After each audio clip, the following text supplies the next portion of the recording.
Our top story this afternoon is about the Black Lives Matter protests and the movement which continues to rage across the United States. Several arrests have been made as anti-racism protests have turned violent across the United States. Hundreds of members of a black militia group marched in the U.S. city of Louisville, demanding answers for the death of an African-American woman. 26-year-old Breonna Taylor was killed amid gunfire when police officers burst into her home in Louisville on March 13th this year. The police had entered her home with an arrest warrant. Neither the person they were looking for nor any drugs were found in her apartment. No charges have been filed against the 3 officers involved in the raid so far. We gonna give them 4. So why y'all can't tell us the truth about what happened to Breonna Taylor? Because the truth is, you see, y'all tried to sing and they ignored you. Y'all tried to chant and they ignored you. Shit, y'all even told and they ignored you.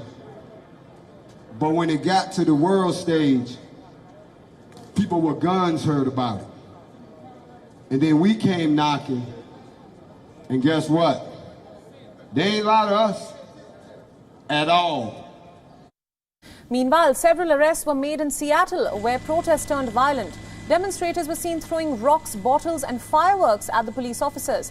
Federal troops have been told to deploy across the city, and this comes amid anti-racism protests that have been taking place across the country. In Portland, additional charges included arson and trespassing.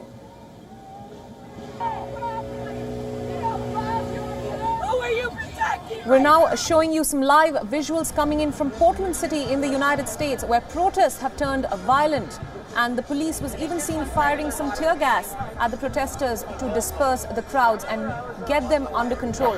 Once again, these are live visuals coming from Portland, Oregon in United States.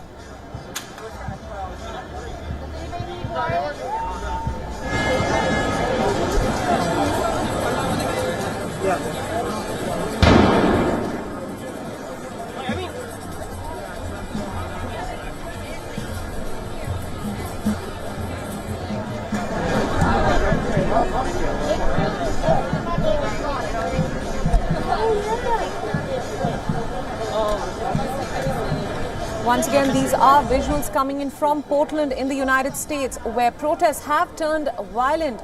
This is, of course, the Black Lives Matter protests that have swept the country since the killing of George Floyd at the hands of a white police officer in Minneapolis.